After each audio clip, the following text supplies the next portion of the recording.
Driving licence बनवाने के लिए काफी उलझन सी महसूस होती है, क्योंकि इसके लिए आरटीओ ऑफिस जो जाना पड़ता है और कभी कभी तो टाइम बचाने के चक्कर में इसको बनवाने के लिए किसी को एक्स्ट्रा पैसे भी देने पड़ जाते हैं। लेकिन अब ऐसा नहीं है। अब आप बिना आरटीओ जाए, बिना किसी को एक्स्ट्रा पैसे दिए हुए आप घर बैठे अपने मोबाइल फोन के माध्यम से अपना ड्राइविंग लाइसेंस बना सकते हैं, क्योंकि अब घर बैठे ऑनलाइन ड्राइविंग लाइसेंस बनाने का प्रोसेस काफी इजी हो चुका है। वेलकम टू सीखो ऑफिशियल शो सरकारी सर्विसेज। तो चलिए शुरू करते हैं घर बैठे ऑनलाइन ड्राइविंग लाइसेंस को बनाने के प्रोसेस को और चलते हैं मोबाइल की स्क्रीन पर। तो इसके लिए सबसे पहले आना होगा आपके मोबाइल फोन के गूगल पर, आप टाइप करेंगे ड्राइविंग लाइसेंस ऑनलाइन अप्लाई, उसके बाद एंटर कर देंगे। एंटर करने के बाद परिवहन.gov.in की वेबसाइट का पहला लिंक आपको दिखाई देगा। इसी लिंक पर आपको क्लिक कर देना होगा। जहां पे सबसे पहला वाला जो ऑप्शन आप देखेंगे ड्राइवर्स/लर्नर्स लाइसेंस, इस पर आपको जो मोर वाला ऑप्शन यहाँ पे दिखाई दे रहा है, इस पर आप क्लिक कर दीजिए। क्लिक करने के बाद स्क्रीन को थोड़ा सा ऊपर की साइड में स्क्रॉल करेंगे और यहाँ पे आप देख रहे हैं कि सेलेक्ट स्टेट नेम, यहाँ पे क्लिक करेंगे और यहाँ पे आपका जो भी स्टेट है, जिस भी स्टेट से आप बिलोंग करते हैं, उस स्टेट का नाम यहाँ से आप चूज कर लेंगे। उसके बाद अप्लाई करने के लिए आपका नया पेज खुल के सामने आ जाएगा। इसको यहाँ से क्रॉस कर दीजिए। तो फिर आप अप्लाई फॉर लर्नर लाइसेंस वाले ऑप्शन पर आप क्लिक कर दीजिए। अब यहाँ पर इस पेज पर आप देखेंगे ऑनलाइन ड्राइविंग लाइसेंस को अप्लाई करने के लिए कुछ इंस्ट्रक्शन आपको दिखाई दे रहे हैं, जैसे कि आपको सबसे पहले आपका पूरा एप्लीकेशन फॉर्म फिल करना है, उसके बाद आपके डॉक्यूमेंट्स अपलोड होंगे एंड देन आपको फोटो और सिग्नेचर आपको अपलोड करना है। लेकिन इसी के साथ में आपको ये भी बताया गया है कि अगर आप आधार ई-केवाईसी के थ्रू अपना फॉर्म को ऑनलाइन आवेदन करते हैं तो यहाँ पर सिर्फ आपके सिग्नेचर अपलोड होंगे और कुछ नहीं।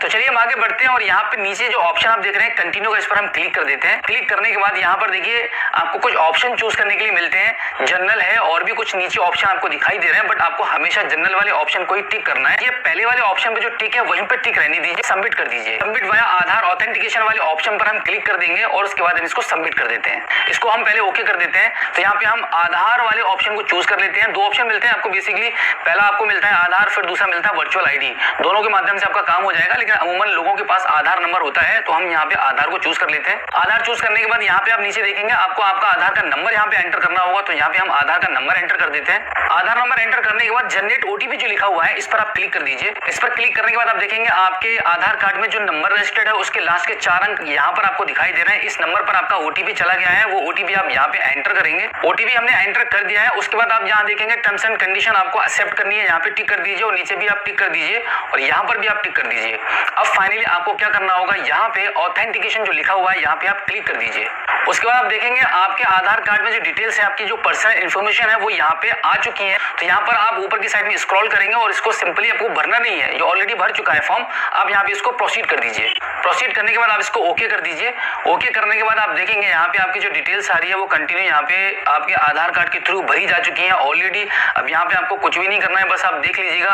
अब यहाँ पे देखेंगे आप कुछ चीजें आपको यहाँ पे फिल करनी होती हैं, जैसे कि आपका प्लेस ऑफ बर्थ आपको यहाँ पे भरना होगा। प्लेस ऑफ बर्थ फिल करने के बाद अब यहाँ पे कंट्री ऑलरेडी सिलेक्ट है। अब यहाँ पर क्वालिफिकेशन आपको आपकी सिलेक्ट करनी पड़ेगी कि जो भी क्वालिफिकेशन है आपकी, वो यहाँ पे आप अपनी क्वालिफिकेशन को सिलेक्ट कर लीजिए। क्वालिफिकेशन सिलेक्ट होने के बाद आप यहाँ देखेंगे ब्लड ग्रुप यहाँ पे लिखा हुआ है। अगर आपको आपके ब्लड ग्रुप के बारे में पता है तो यहाँ पे आप इसको क्लिक करके आप अपना यहाँ पे ब्लड ग्रुप के बारे में मेंशन कर सकते हैं, अदरवाइज आप यहाँ पे अननोन छोड़ सकते हैं। उसके बाद यहाँ पे आप देखेंगे आपके आधार कार्ड में जो मोबाइल नंबर रजिस्टर्ड है वो नंबर यहाँ पे आपको फिल करना होगा।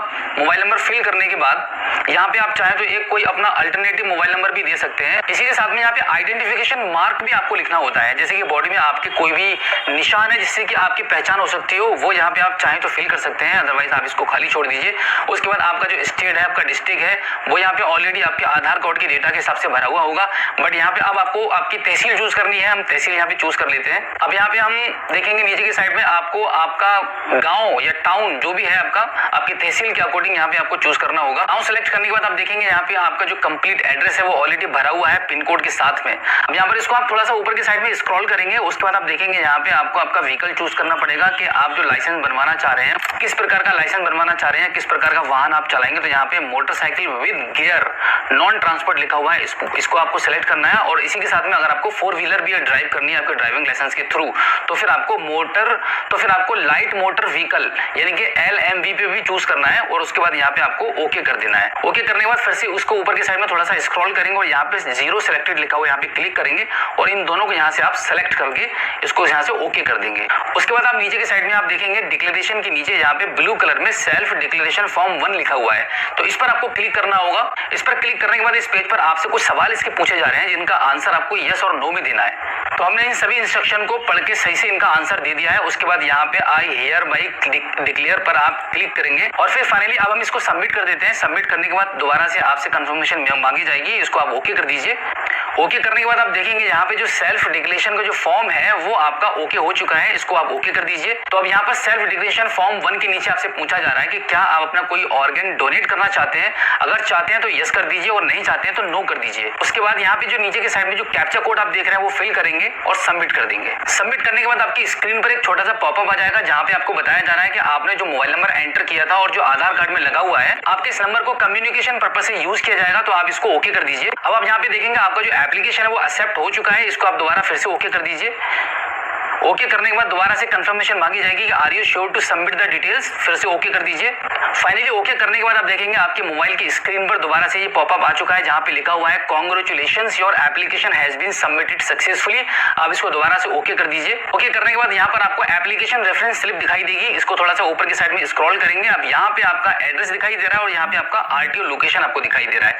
अब आप इसको नेक्स्ट कर दीजिए। नेक्स्ट करने के बाद आप देखेंगे यहाँ पे आपका एप्लीकेशन नंबर आ रहा है और आपकी डेट ऑफ बर्थ आ रही है। उसके नीचे आप देखेंगे यहाँ पे आपका कैप्चा कोड आपको दिखाई देगा, कैप्चा कोड यहाँ पे फिल करेंगे और उसके बाद सबमिट कर देंगे। अब यहाँ पर आप देखेंगे आपके इस एप्लीकेशन को कंप्लीट करने के कुछ स्टेप अभी बाकी रह गए हैं। यहाँ पर आपका फोटो और सिग्नेचर आपका अपलोड होना है।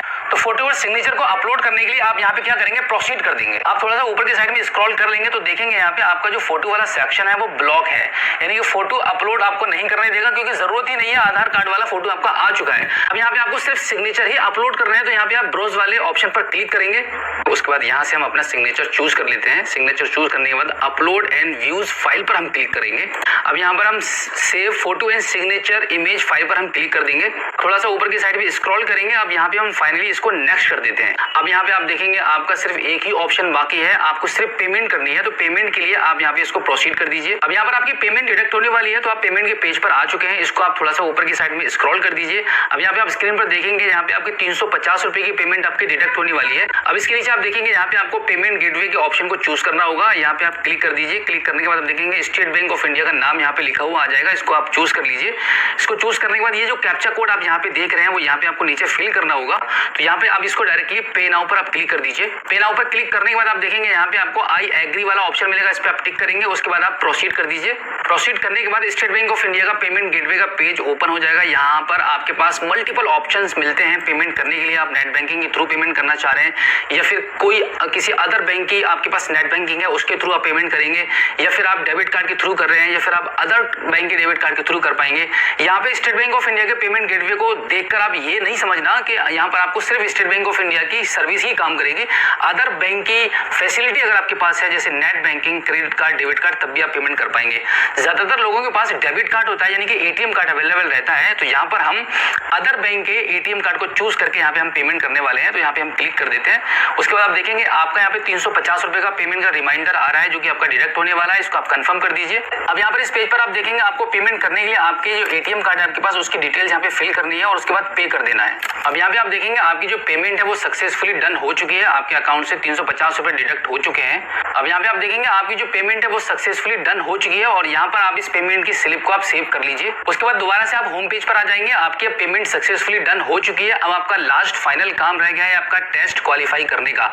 टेस्ट के लिए आप कैसे अप्लाई करेंगे उसके लिए आप देख लीजिए एक बार इसका प्रोसेस, बहुत ही आसान सा प्रोसेस है। आप थोड़ा सा ऊपर की साइड में स्क्रॉल करेंगे और यहाँ पे आप देखेंगे ऑनलाइन LL टेस्ट इंस्टॉल, ऐसे करके आपको यहाँ पे ऑप्शन मिलेगा, इसी पर आपको क्लिक करना होगा। उससे पहले कि देखिए एग्जाम में क्या क्या पूछा जाएगा, कैसे कैसे सवाल आएंगे, इसका एक ट्यूटोरियल यहाँ पे अवेलेबल है, उसके लिए आप यहाँ पे दे सकते हैं। ट्यूटोरियल फॉर LL टेस्ट पर क्लिक करेंगे तो यहाँ पे आपको सारी जानकारी मिल जाएगी कि कैसे कैसे सवाल आपके आ सकते हैं। अभी हम आपको एक थोड़ा सा प्रोसेस करके दिखा देते हैं कि कैसे आप इसको अप्लाई करेंगे ऑनलाइन टेस्ट देने के लिए। अब यहाँ पे क्लिक कर दीजिए। क्लिक करने के बाद आपका जो एप्लीकेशन नंबर है जो आपके मोबाइल नंबर पर आ चुका होगा वो नंबर यहाँ पर आप डालेंगे और यहाँ पे आप कैप्चा कोड फिल करेंगे और उसके बाद इसको सबमिट कर देंगे। उसके बाद आप स्क्रीन पर देख पा रहे हैं कि यहाँ पे लॉगिन करने के लिए यहाँ पे आपको आपकी डेट ऑफ बर्थ एंटर करनी होगी और उसके नीचे आपको पासवर्ड भरना होगा जो कि आपके रजिस्टर्ड मोबाइल नंबर पर भेजा जा चुका है। अगर नहीं मिल पाया तो यहाँ पे दोबारा से आप रीसेट भी कर सकते हैं। अब यहाँ पर ऊपर की साइड में थोड़ा सा स्क्रॉल करेंगे तो यहाँ पे आपको देखने को मिलता है कि आपके इस टेस्ट को क्वालिफाई करने के 3 अटेम्प्ट आपको मिलते हैं और इसके नीचे आप देखेंगे ये जो मोबाइल का कैमरा ओपन हो चुका है। यहाँ पर इस कैमरे में आपको सीधा सीधा देखा जाएगा कि आप कैसे कैसे टेस्ट को कर रहे हैं, कि क्या आपके आगे पीछे कोई है, आपकी सपोर्ट तो नहीं कर रहा है। तो बिल्कुल इसी प्रोसेस के थ्रू घर बैठे आप अपने ड्राइविंग लाइसेंस के लिए ऑनलाइन टेस्ट को दे पाएंगे। इस छोटे से ऑनलाइन टेस्ट को कंप्लीट करने के बाद आपका लर्निंग ड्राइविंग लाइसेंस बन जाता है। तो ये था घर बैठे आपके मोबाइल फोन के माध्यम से ऑनलाइन आपके ड्राइविंग लाइसेंस को बनवाने का complete process. So I hope आप अच्छे से समझ गए होंगे कि घर बैठे आपके ड्राइविंग लाइसेंस को आप कैसे बनवा सकते हैं। अगर फिर भी आपके मन में कोई सवाल है तो इस एपिसोड के एंड में आप हमें फीडबैक के थ्रू बता सकते हैं। मैं सीखो एपीके के पेड वीडियोस अपने चैनल पे अपलोड करूंगा डेली। आप सब अपनी वीडियो एडिटिंग स्किल्स इंक्रीज करने के लिए चैनल को सब्सक्राइब करें। Thank you.